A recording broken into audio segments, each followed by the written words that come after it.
It is great honor to speak again at the Arts Meet Sciences Colloquium of the European Academy of Science Meet Arts. My thanks go to Violeta, Dušan, and other colleagues in organizing this very meaningful event. And for our president who is not here, well,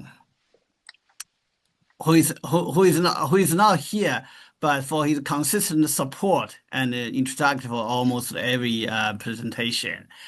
Um, Today's talk is actually an extension of my previous one, but this time I'm going to focus on culture and political implications of music tuning, a tiny phenomenon in the West and East.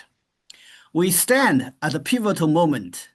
After more than two decades of internet-driven connectivity, artificial intelligence has moved from a futuristic idea into our daily life, forcing us to rethink life, creativity, and human agency. And for the first time, to ask us not just how to benefit from machines, but how to coexist with them.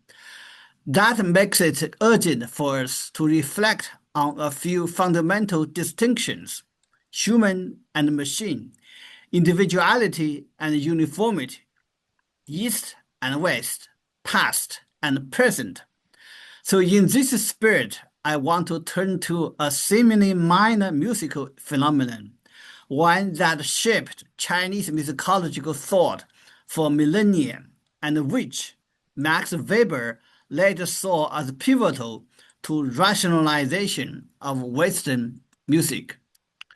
The Pythagorean comma is a small tuning interval.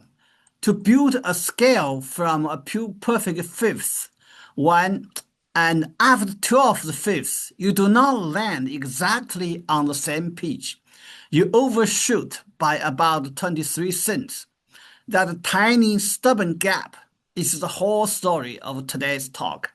Well, this is a very technical music theory term, so I don't have time to explain very in detail, but I just want to summarize briefly about this. This is the 23 cents pitch we cannot avoid in the Pythagorean tuning.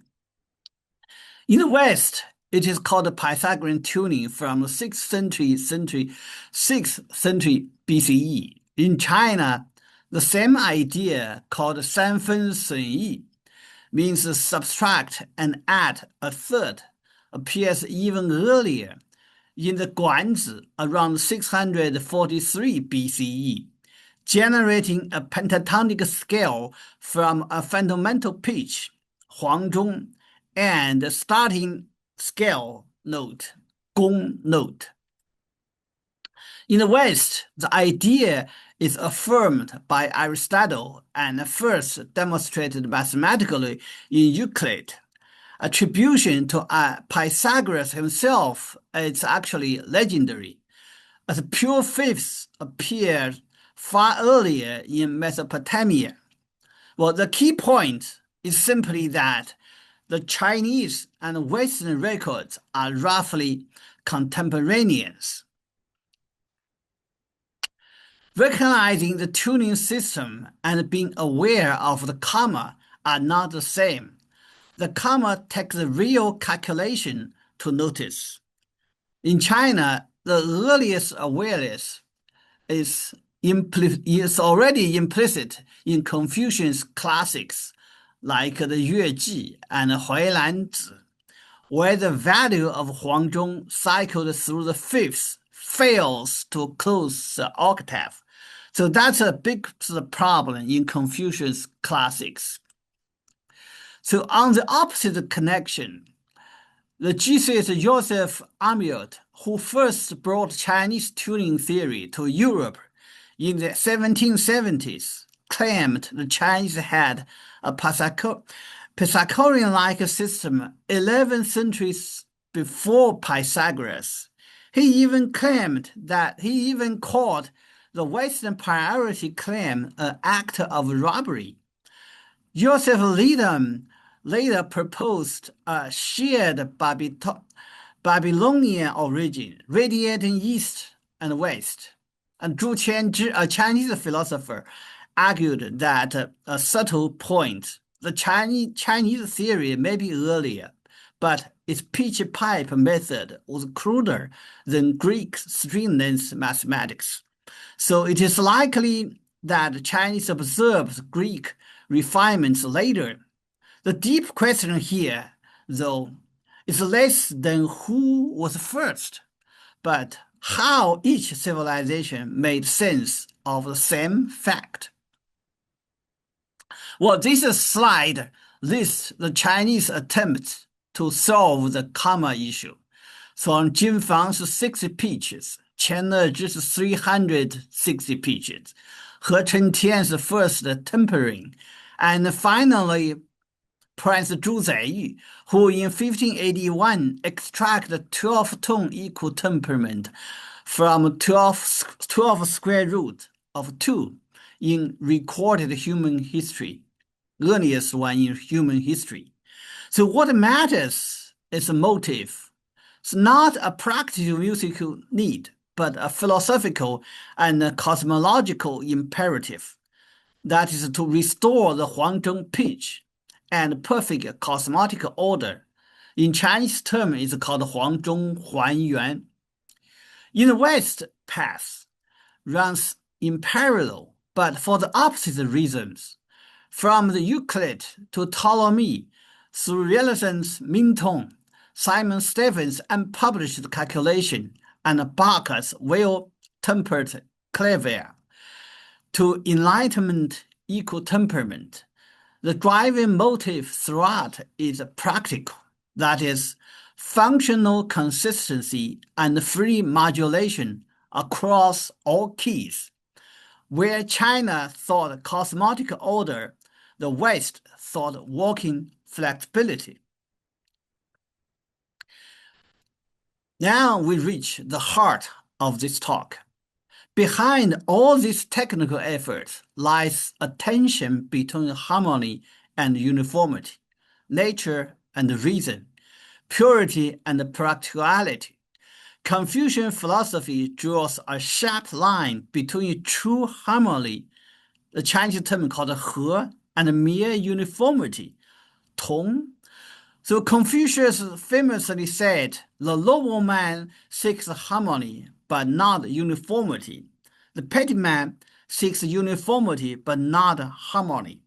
So harmony is a balanced coexistence that respects difference. Uniformity flattens everything into sameness. That is why, although Sanfen Senyi was a canonical system in China, but other tunings lived comfortably alongside it. For example, the just intonation in the bronze bell ensemble and the guqin, and instruments tuned differently, were happily played together in one ensemble. So difference was not a problem to be solved in Chinese music practice. So in this picture, you can see that, this is very technical in musicological field. So actually there are 3 different tuning systems played together. The bell set actually in just the intonation, you see that the moon-shaped lute is in equal temperament, and others are in Sanfen Senyi or the Pythagorean tuning system, but they can play together. And this is a guqin instrument, and Chinese musicologists already verified it is using just intonation. Well, as well as this one, it is the chain bell using just intonation, but it can be played together with other tuning systems in music practice. But in Chinese music theory, they seeking for the resolve the Pythagorean karma for thousands of years, but not in practice. So also in the predominance of the pentatonic scale has also been read as avoiding the tension of semitones in keeping with principle and harmony. As Max Weber observed, in China, rationalistic grounds supplies the basis for an antipathy of the semitones. This is observed by Max Weber. Confucian cosmology holds that music should mirror the natural order called Di. Di begins as a ritual, especially ancestral worship and political authority, and expanded into the whole code of conduct that regulate hierarchical relationships, like three bonds in China, in Chinese terms called Sangang, that is ruler over the subject, father over son, husband over wife. So the Yueji, like the Yueji states, music is a harmonization of heaven and earth, and the right, the Di, are their orderings. This union of music and order in Chinese term called Di Yue sits at the very center of Confucian thought. So music was never only aesthetic, it was ethical and political. Here, music carries ethical weight and must align with the cosmic order. The 12 tones were correlated with the 12 months, the zodiac signs, and the double hours. A symbolic system means to harmonize heaven and earth. Hence, the imperative to close the circle of fifths and restore the Huangzhong page.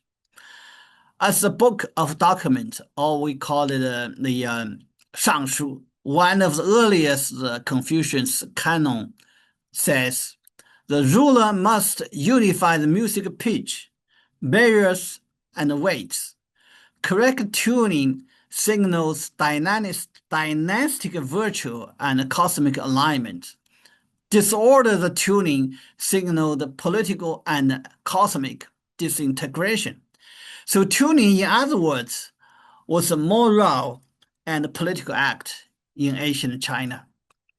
As Yueji put it, the 5 notes in pentatonic scale, the Gong, Shang, Jue, Zhi, and Yu, symbolizes the ruler, the minister, the people, affairs, and resources.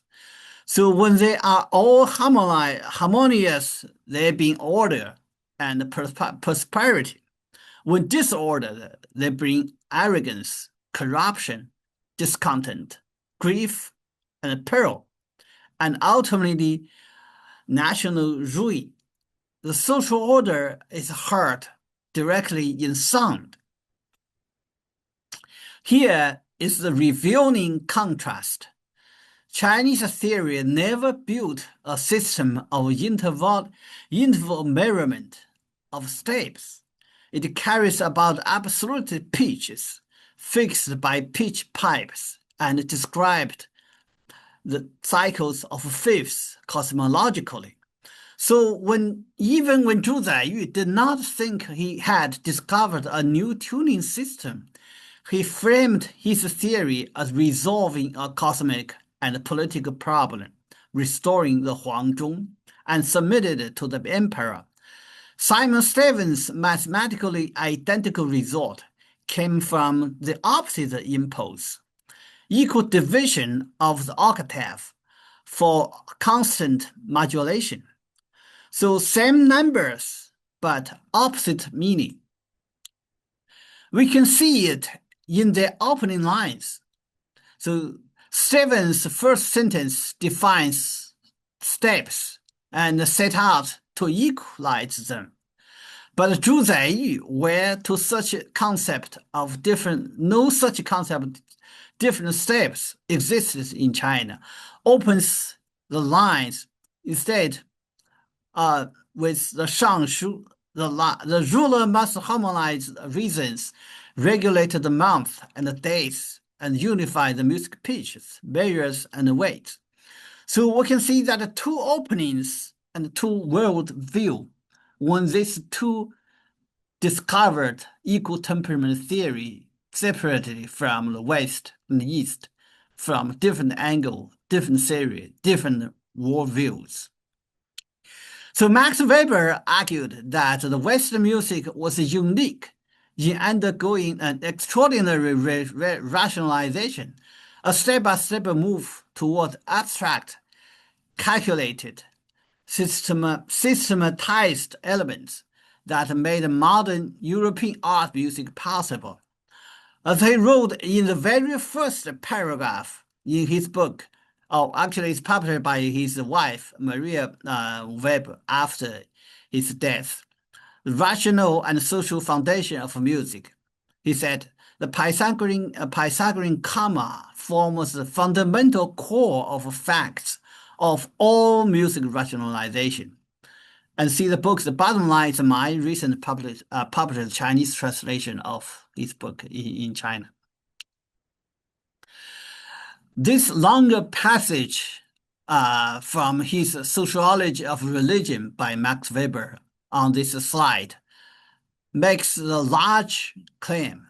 For Weber, the comma's resistance to full rationalization mirrors how every music system covers up or exploits this irreducible irrationality, and that same pattern extended to the rationalization of life itself.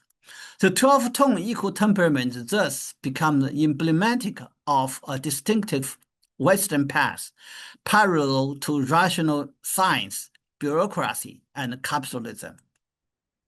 Weber distinguishes formal from substantive rationality.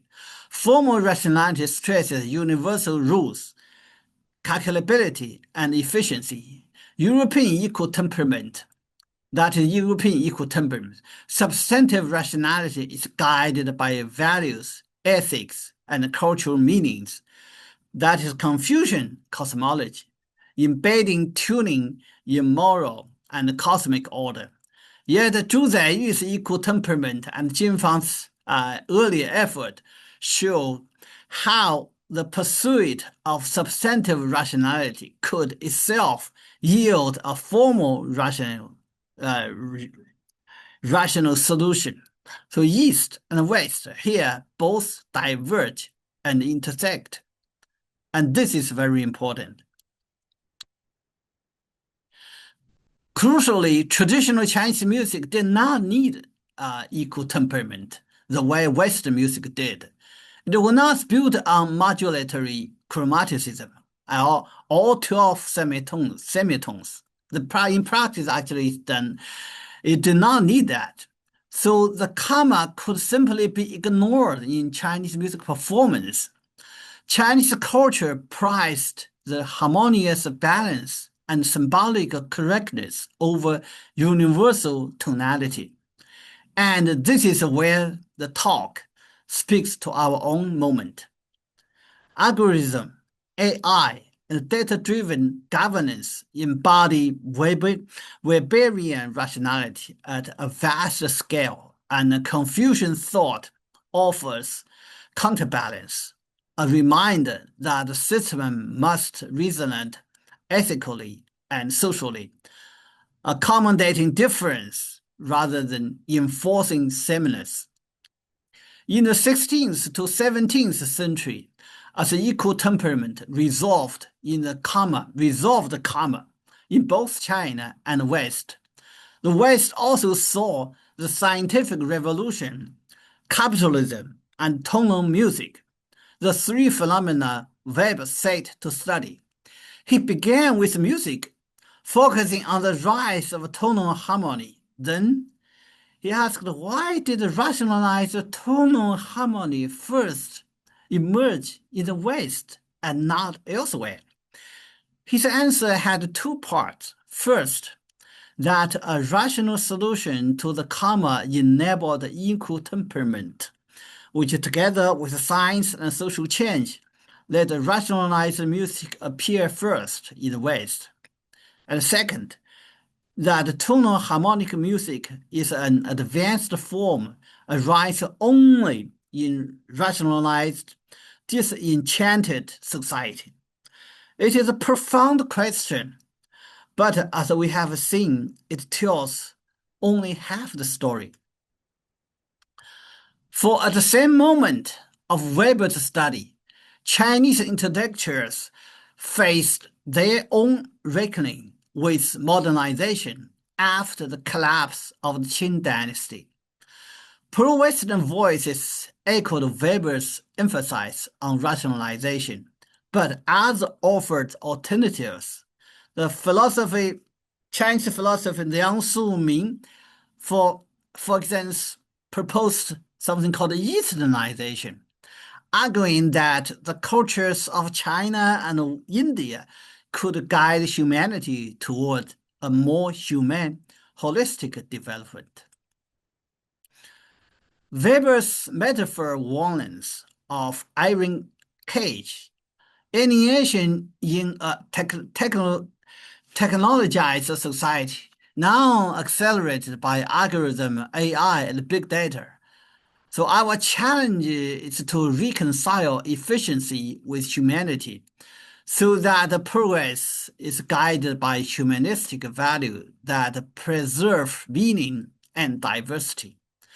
So to tune the world in the age of AI, we need both rational precision of the West and the normalization of the wisdom of the East, brought into dialogue with other traditions as well. The result need not be merely a closed cycle of faiths, but a global symphony, orderly, resonant, and deeply human. Thank you. Thank you for your attention. Thank you. So fascinating, you. Incredible, fascinating. I would try to make the first question. I have several questions, but I give you only one. So the example about using at the same time coexistence different tuning systems. This is why the image you have it, the image. This one. My question is. And I ask you why I'm asking this. I explain you why I'm asking. My question is this different tuning are compatible or non-compatible? And I explain you why I'm asking. I remember of an opera of Aurel Stroye after an antique tragedy, Greek tragedy. And in order to reflect idea of tragedy, he uses in his opera three different tuning system, but non-compatibility, without compatibility. And that means he wanted to describe what is not possible to describe, the tragedy dimension of our life. This is what my first question. These different tuning are compatible or not? Okay, let me answer the question. This is a good question, actually. So this is the reason why the Chinese can do it. Now, in Chinese music, especially the folk music, or even actually including chord music, you cannot hear the too much difference. In one word, I would say is compatible. There's a reason for that. First of all, most Chinese music are pentatonic scale, not chromatic scale. That's the first reason. Another thing, they do not use a lot of modulations. That's very important. So, for example, if you use like a just intonation, you cannot modulate. You cannot change the key very often. If you change the key twice, the just intonation does not work. So in the Western music, just intonation, you cannot, I mean, sometimes in the choral music, you can use that just intonation very often, but you cannot change the key very much. You cannot modulate. But in Chinese music, you use a pentatonic scale, you don't tell too much difference when you use the pentatonic scale. If you do not use 12 keys modulation, you in your modulation, in your composition, you feel it's okay, which means it's compatible in music practice. But this is only in this scenario, but not in the Western music. In Western music, you cannot do it that way in music practice. Yeah, I understand. It's okay what you say, but let's think about, for example, that musical technique of Messiaen. He can make modulation between two different modes. So he just does find, for example, two or three notes, and then he changes. He switched in another Well, modulation. what is the This is name you possible. mentioned? Messiaen, Menxian? Messiaen, Messiaen, You yeah. you didn't disappear. So in fact, what I Menxian. ask you again. So what I spoke about compatibility, that means just not only similarity and differences, but no coincidence. Not any pitch is not to be found in another level. So you spoke about three different levels, three different intonations.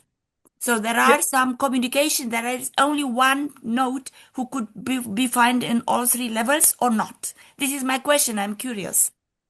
Uh, your example is Messiaen's music. Messiaen music actually is all actually his composition, his work can use different tuning system.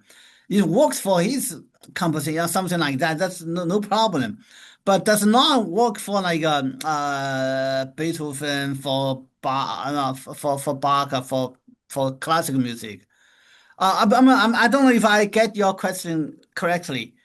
What is the name? Messian? I didn't. What was the name? Messian? Messiaen, yeah.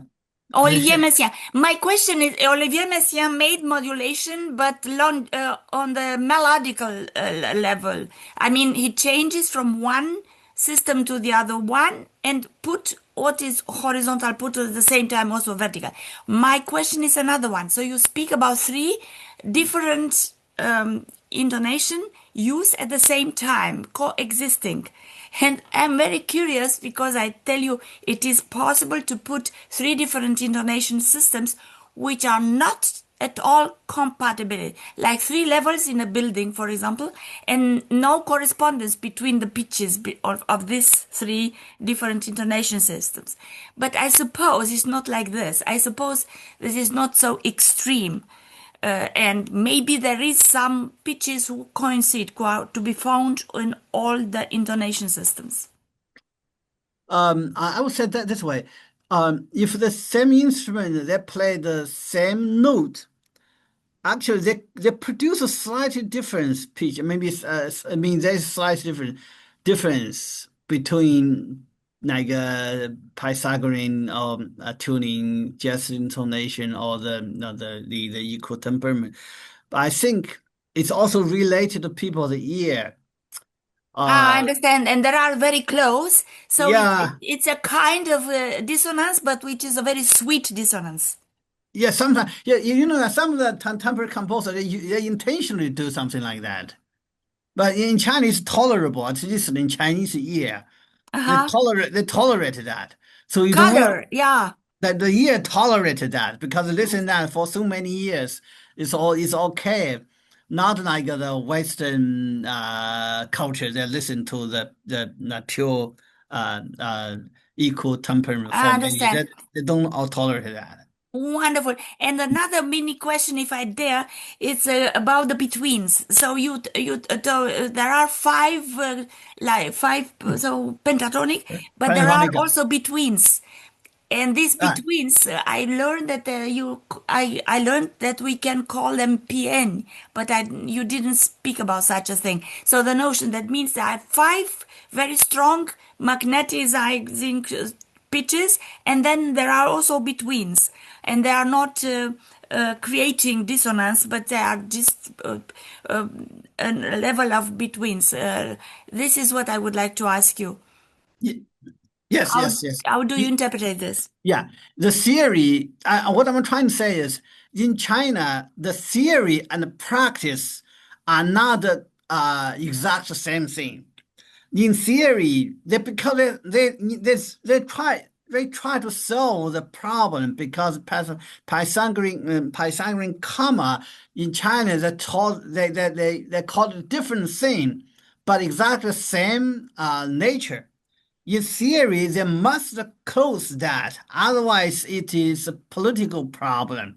So they tried so many ways to close that gap.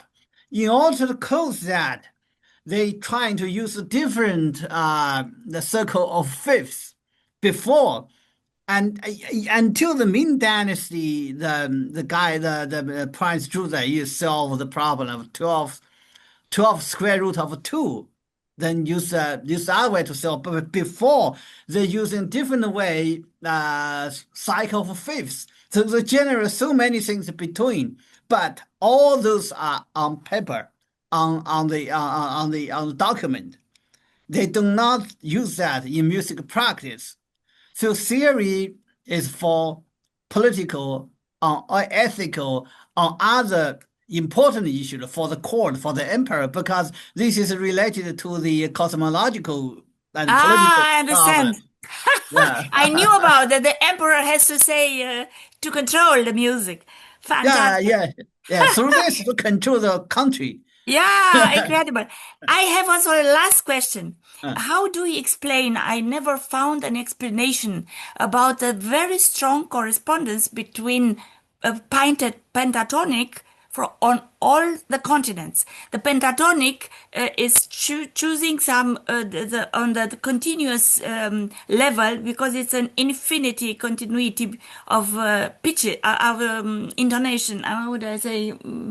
Yeah, and then how is it possible? Because this structure, interval structure, is identical. In Romania, for example, you have also pentatonic. You have pentatonic in South America. You have all over the world. The pentatonic has the same interval structure. So how can you explain this? yeah, Do let you me, have ever think about? yeah, I never found the explanation. It's very, very special. I would say that neurological researcher could give an answer let me, because let it's me, not only China of pentatonic; it's all over the world. yes, yes. Let me try to explain this in my way to this. This is I think this is can be explained perfectly using the physical and human and the natural um, well, let me interpret this one. We can use acoustic rules because the Pythagorean theory is actually based on the physical acoustic principle. That is harmonic series, harmonic overtones. That is created by God. Any sound producing object produce this exactly the same overtone series, harmonic series anywhere in this earth. So people's music must follow that physical principle. What is the principle? Yes, according to the pentatonic, according to the harmonic series, the first overtone must be a octave interval. The second one must be perfect fifths everywhere. Doesn't matter whether in China, South America, or in Africa, everywhere. The third one must be the third. The fourth one must be the sixth. So when The people first one, no, no, after the fifth, and then the fourth, seventh. no, the first one is octave. The second one is the fourth. The third one is second one is the fifth. Third one is the fourth. The fourth one is the third. But anyway, the fifth is most harmonious interval after the octave. So when people generate the interval in the scales, they tended to the simplest the ratio of the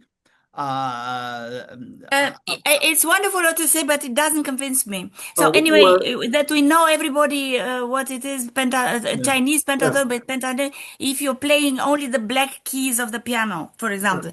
But I speak about this structures. I mean, the choice for the interval, and not because of the resonance, but thinking of the continuity of.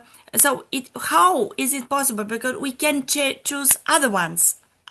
It's infinity between two notes. There is so many between. So I I am not very sure that this is the only explanation. If you think about, we have. Violeta, Yeah, I'm not a musician, but could it be the reason that it's much simpler pentatonic, and maybe that's why it's more spread? What do you Well, think? it all can be generated by fifth interval. When I put it, every note in the pentatonic. If only one interval can generate 5 times, that's finished. That's a pentatonic scale. So it's easier, it's compatible with people's ear.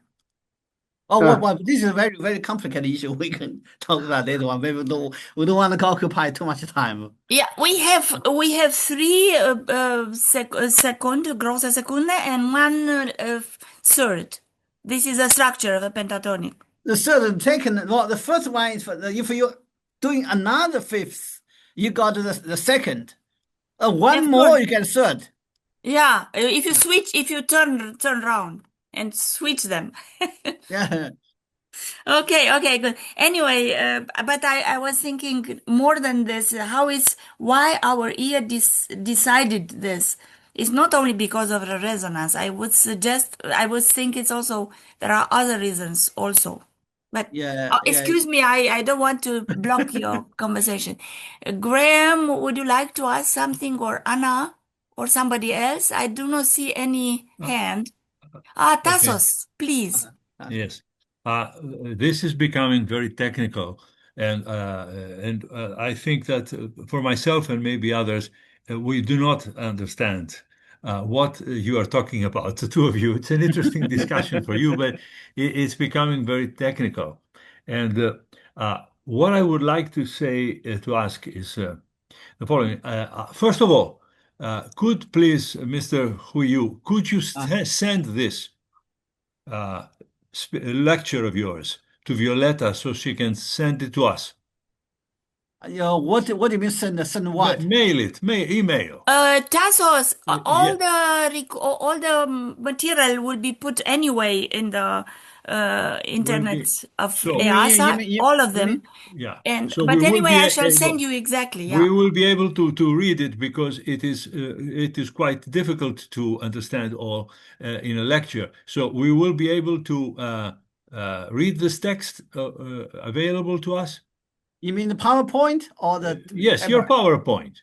Okay. You just gave.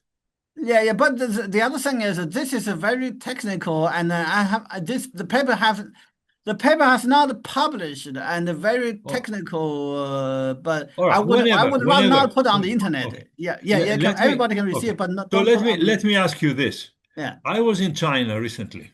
It was a conference, and many of us went to a restaurant in Beijing. Very nice, big restaurant. And there was a lady who came out to sing. She was dressed in very impressive clothes and sang in Chinese in a way that there was no repetition of tune. It was quite difficult to follow, tonally speaking, musically speaking, and she sang. And what I did not notice any repetition at all in her singing. There were different intonations, different rhythms, but there was no repetibility of anything. It seemed to be very rich in tone in her songs. So is that a common feature in Chinese music, the lack of repeatability of the things we see in Western music, where a certain piece of the song or music is repeated often. Well, mm, Does this what? happen in China? Periodic repeatability of the same thing? No, actually, you know what? The structure. I mean, class minds, mind always say that. Actually, this music is a structural. Yeah, and if there's no structure, there's no music. And Violeta did that very well. As a composer, when you compose something, you have to think about how to structure this in the Yeah, very but beginning. That's very important. right, but With it is no not no audible. repetition.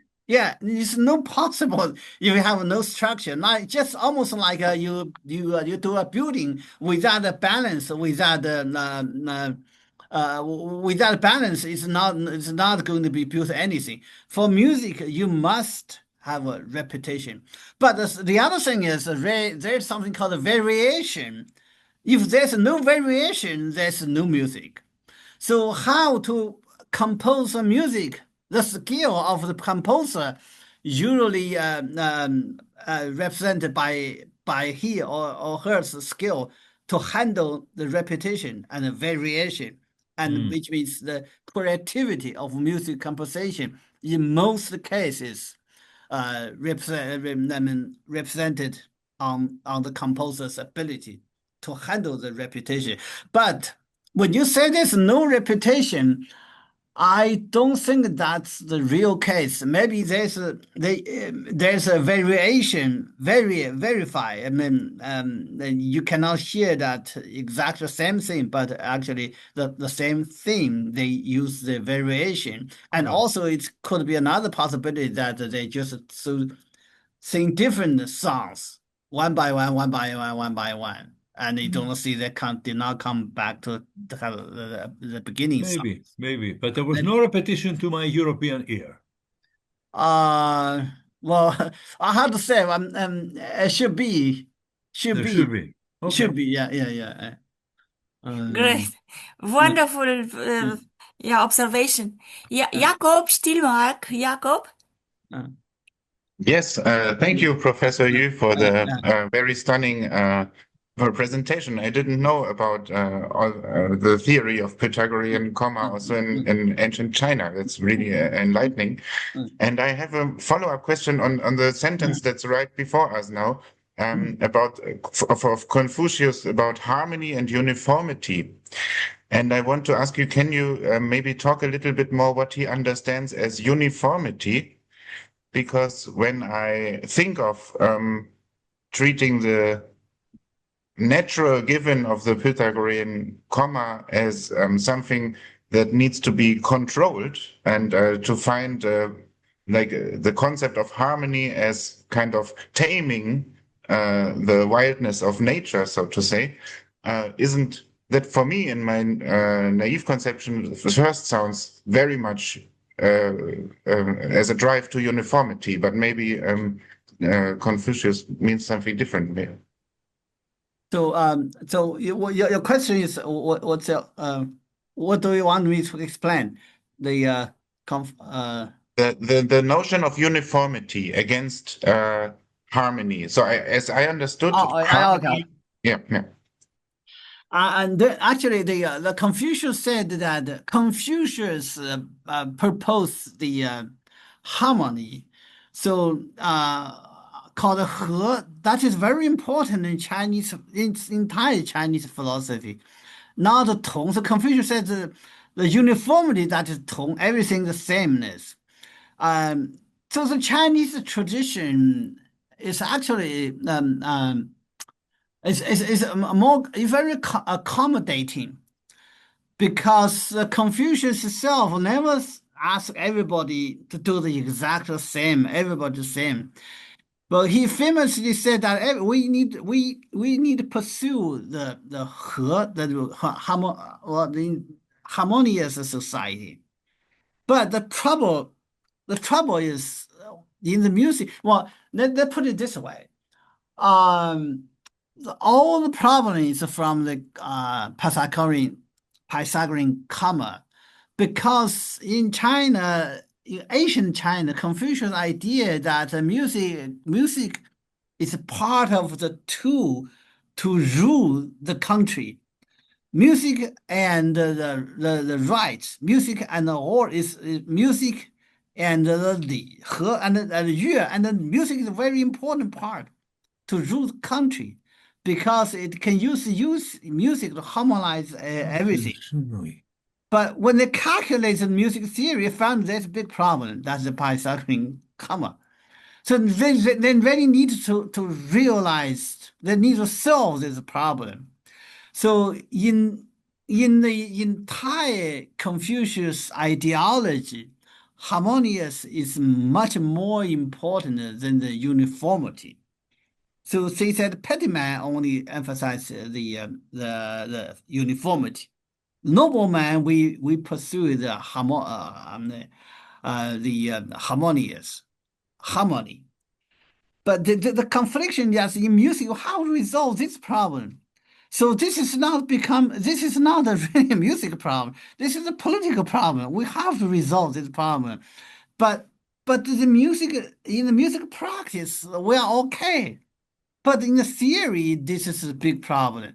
So this becomes the political problem for the emperor, for all the court scholars. You must resolve this problem, but it's not for music theory, but for the cosmetic for the entire country.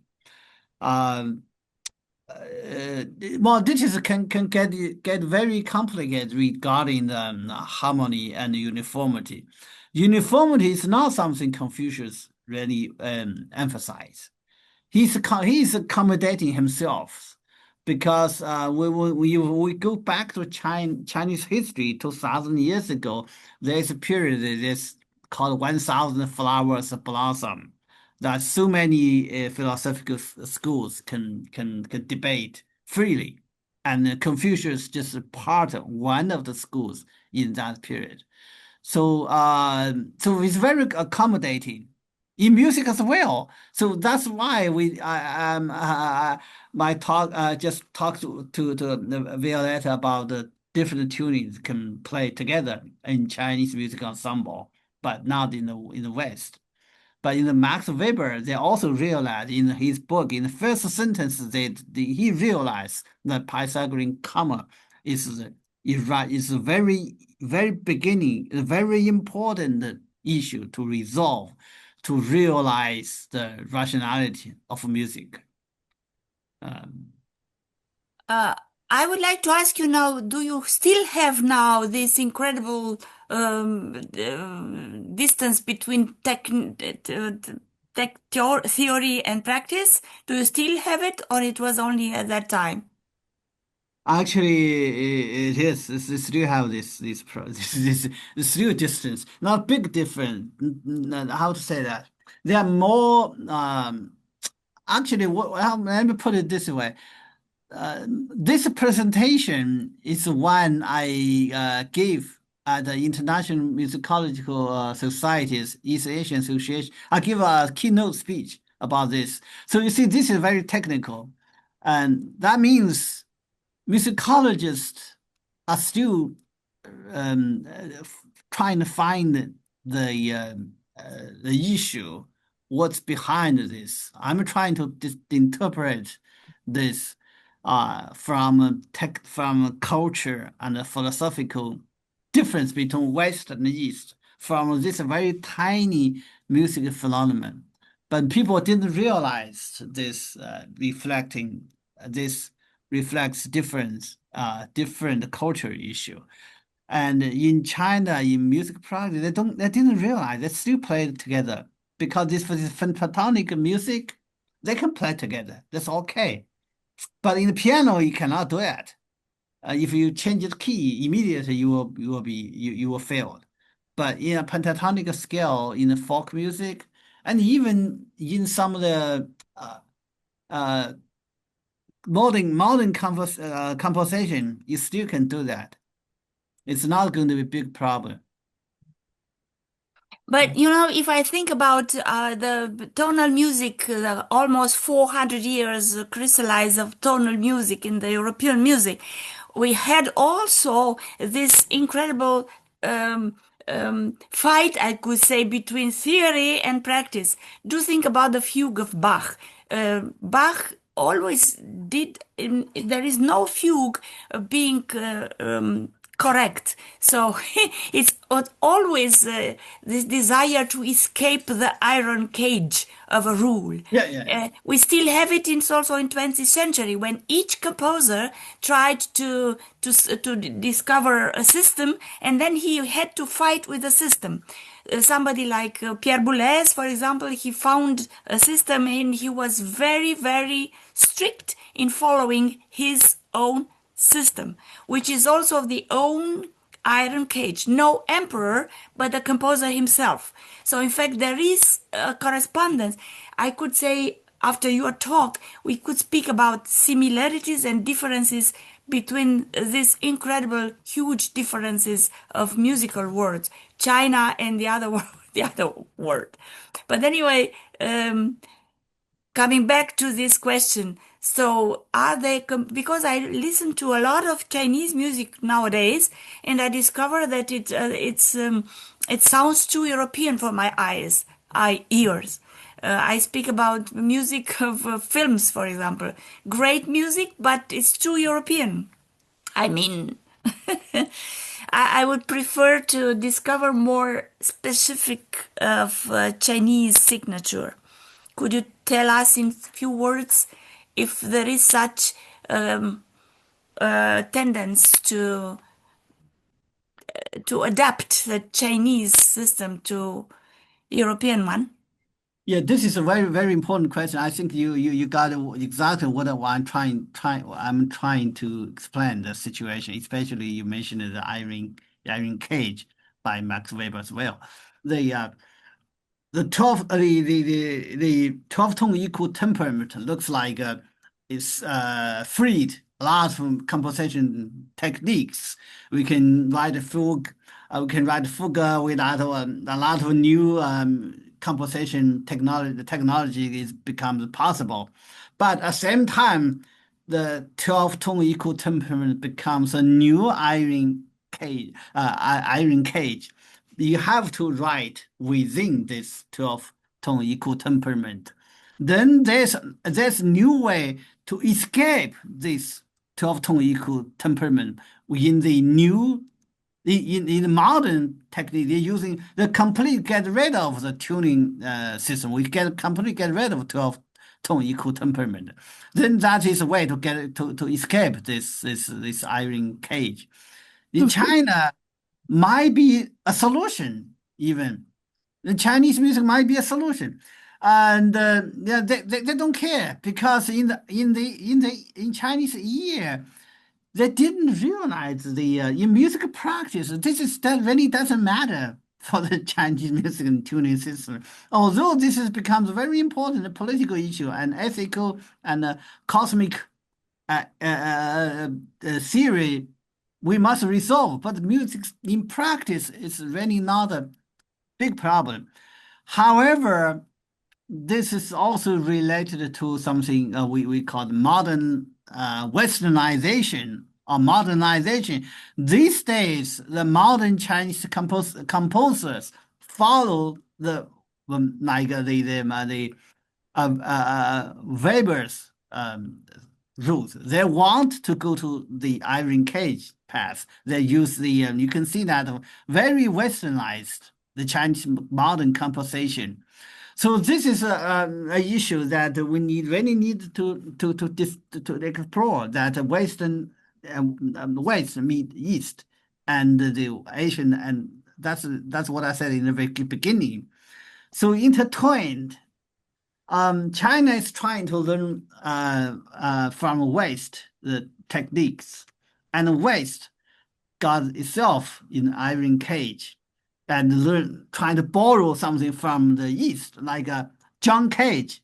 John Cage's idea actually mostly from China, from tourism idea. Eating. John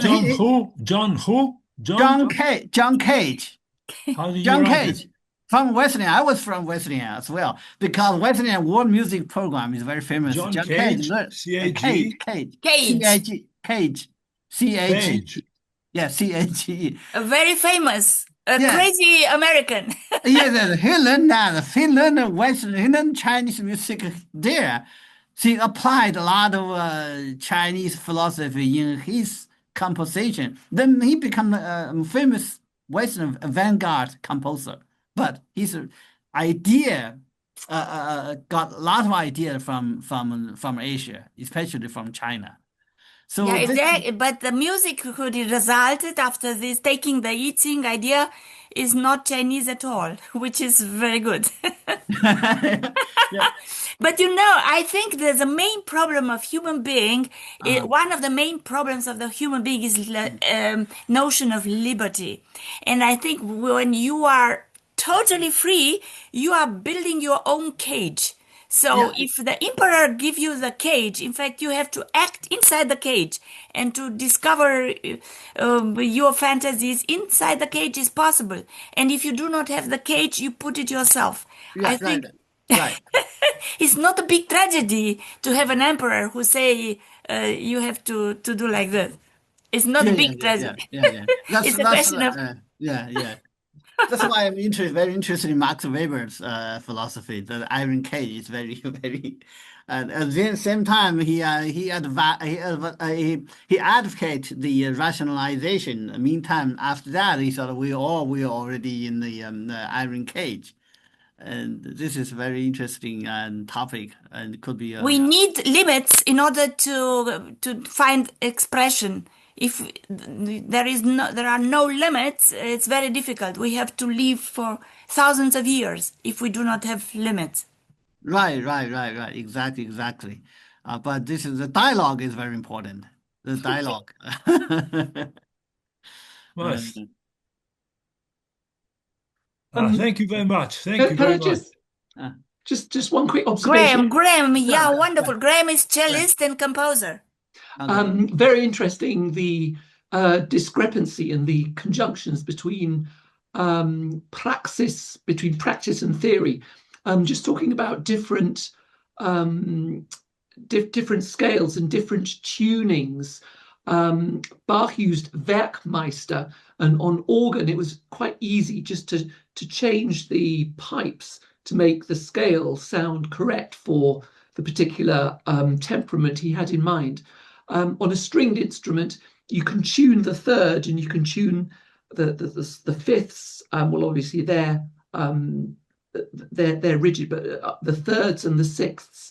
Just looking at the constellation of Chinese instruments, there are lots of bells and xylophones, which by their very nature are unbending, so to speak. They're rigid in the pitches, whereas the violin, the sort of, I'm not sure what the instrument is called. The fiddle, yeah, 二胡. The fiddle, yeah, in Mongolia, Yeah. it's like Yeah. horsehead fiddle, but it's Mahu, obviously yeah. not like that in China. That's obviously can take very minute adjustments to the triad or to the pentatonic scale. So to what extent do Chinese instruments, the fact that they're built, reflect the emperor's quest for sort of rigidity, and to what extent is flexibility encouraged in terms of the instruments? This is also a very interesting issue. You mean the ancient China court music, right? Or folk music? Amongst other things, yeah. Which also goes back an enormous amount of time. I gather that there was very little difference in the court music, like 1000 BC to 500 AD. But yeah, I mean, just to what extent the instruments themselves influence the way of thinking, especially with temperaments and scales. Actually, in Chinese tradition, especially instruments tradition, has so many different types which reflect the social hierarchies. The most distinguished three are the court music, the literati music, and folk music. They are very different.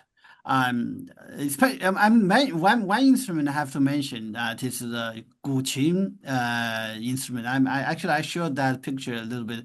7-string zither.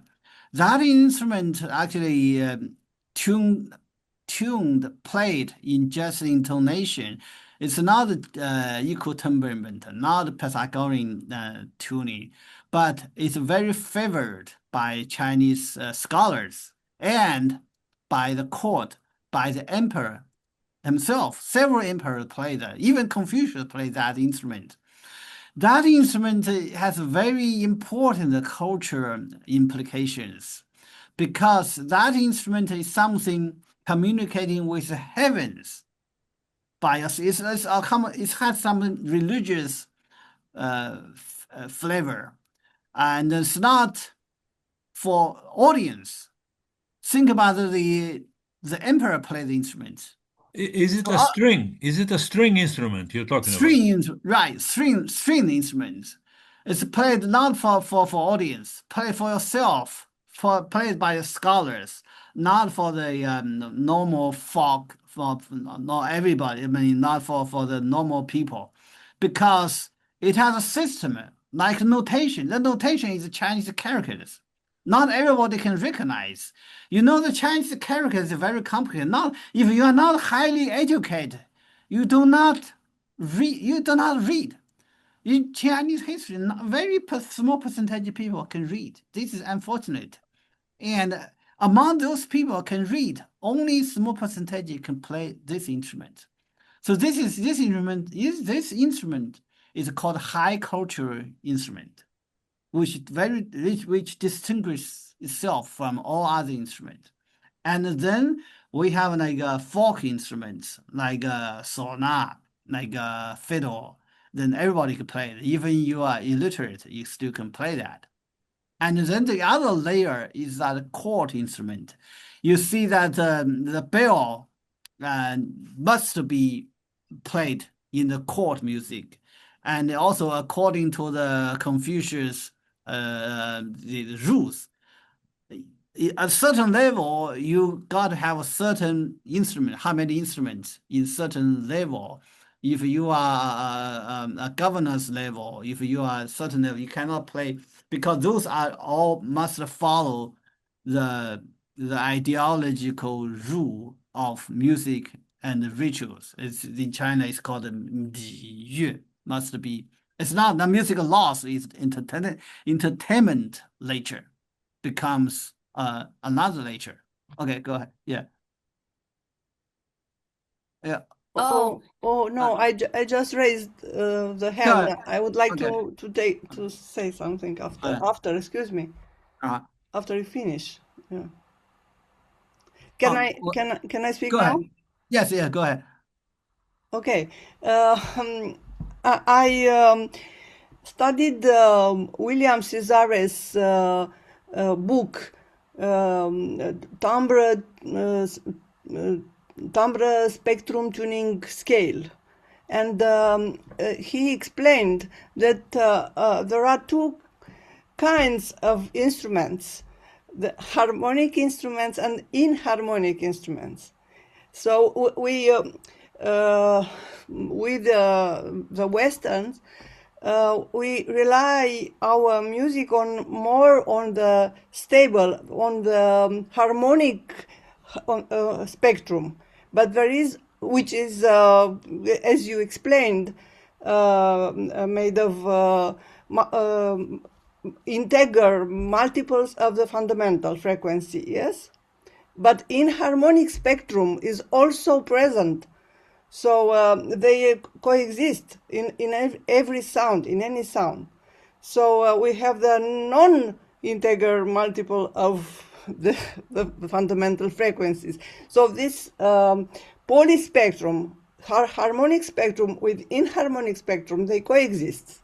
So he says that instruments like bells, tam-tams, cymbals, they are inharmonic instruments, that because they lack stability of the harmonic spectrum is not strong enough. The inharmonic spectrum is more more powerful. So, in my perception, the Chinese instruments were in favor of this inharmonic spectrum, and this is why you have this kind of perception. You are more open. We are already corrupted by the well-tempered tuning, and now the Western tries to make different tunings on classic instruments. For example, I saw Ivar Fromberg here. For example, when I was in Oslo for an Erasmus exchange, they had a project to make a marimba tuned in microtones. So we now try to be more subtle in this and to find the microtonalities and what Cesaris said, William Cesaris called Xen harmony, X harmony. E-harmonic. Yes, no harmonic with X harmonic. So this was my intervention. Yes, about these two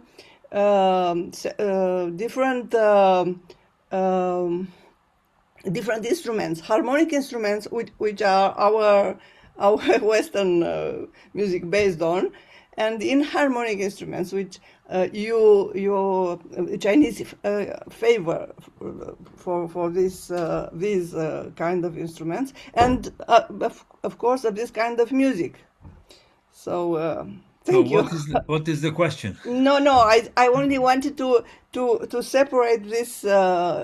To add this, I am very fascinated that you said this, Livia. And I think this moment of Carillon Nocturne of Dinescu, where this kind of chord comes also with an inharmonic structures. Just because you said große Terz and große Sechs, so this coincidence, and then he took this chord and put it parallel. In parallel movements, you find the chord also by Liszt, but doesn't repeat. It's only once. So Dinescu did it. So it maybe is a fascinating of this in search of such structures, harmonic inharmonic structures. Inharmonic structures, yes. Wonderful, yeah. It's a long story, and the fascination of the West for the East, or for East for the West. Yeah, this is a very E-harmonic. The term is very this is the key, E-harmonic, which means when this is because E-harmonic. This is very important term. Yes, the inharmonic spectrum coexists with but the harmonics. Of the harmonic spectrum is more powerful than the other one on normal instruments. So when you play even a violin, the violinist emphasizes the harmonic spectrum. Yeah, and so the timbre is a very complex phenomenon. We have also additional. Every harmonic creates other spectrum, other in the real phenomenon, other spectrum, harmonics or inharmonics. So it is what they call the polyspectrum. So what we simplify the phenomenon. We say that we have the series of harmonics, but it's a very complex phenomenon. For example, when a piano tone, a piano tone has the fundamental frequency is the most powerful. So we hear the fundamental and the timbre, which is the component, the composition, and also the balance between which harmonics are more powerful than others, or inside the spectrum. So this is timbre, yes. And some harmonics could lack, could be absent, or this is timbre, the composition of harmonics. But we hear the fundamental. But in a special, and maybe Graham could say more about this. In a special technique, you can emphasize the harmonics, yes, on string instruments. So the fundamental is less, and you can get inside the spectrum, and you hear the flageolet, yes, with the harmonics. So why? Because the acoustic power is more on, or is imbalanced, is more on the harmonics than on the fundamental. So I don't want to No, it's very important what you say, Yeah. but we think it's just on non-temperate instruments you can work with this. But what I told you about carillon nocturne is possible with a temperate instrument like piano to create such what spectral you are inharmony. saying, yes, what you Yeah. are saying is an illusion of non-temperament, because it's the collision in our Yeah. perception of the spectrum of those sounds, but we simply hear the fundamentals, not the harmonics. They are not And we- unbalanced. Yeah, on and we piano. come now. Yeah. But it is the illusion that it is inharmonic. And Yes, we in come now to carillon nocturne. the wonderful, you played so wonderfully in Salzburg, you remember. It's just also the difference between the normal interpretation and a creative interpretation. And you may play with this inside the sound Yeah, aspects yeah. if you are With the This- resonance. Yes. Right. yeah. Let me make just a mathematical observation, what you're saying. The harmonics are countable. You can count them by 1, 2, 3, 4. The non-harmonics are uncountable. It is not possible to Yeah. count the harmonics. So Yeah. every deviation, the slightest from a harmonic, will lead you to an infinity of non-harmonics Inharmonics. Yes. and inharmonics. And that Yeah. Yes. is- Inharmonics are like Shadows. a slightly. But we hear in, for example, in Ponticello, in different attacks on the sound, especially on strings. When you hear a bit of noise in Ponticello or sul tasto, or a slightly change of the timbre, it is because a quantity of inharmonics is there with the harmonic. They Right. coexist. So it's such a fantastic world. A wonder. there. A wonder. No, it's a new world Yeah. of timbre inside in this balance between harmonicity and inharmonicity. That's what the spectral composers were interested in. Yeah, and they started with the bell. Yeah, they took the harmonics of a bell. Yeah, and yes, they were fascinated also with this with Well, this the harmonics of a inharmonic. bell are totally different from all other Yes, orchestral yes. instruments. And just And- quickly, to string Yeah, playing. and Graham going from sul ponticello estremamente sul ponticello and then flowing, going back to arco normale, and so it's incredible. It's a world of sounds, like It is. Well, Livia you said. can influence the overtones in Yeah. the playing by where you put the string on the bridge in connection with the bridge. And that all has to do with physics and how the string vibrates. But it's a very complex matter Yes. of how the string vibrates, because even if you just play an open C string, all the notes of the harmonic series sound at the same time, but in different strengths. And you can Yes. influence that. Yes. According to where you position the bow. And composers like Tristan Murail was was very interested in that. Yeah. Well, in Yes. general, I think the harmonic is always related to integer mathematically. The non-harmonic is always related to irrational number.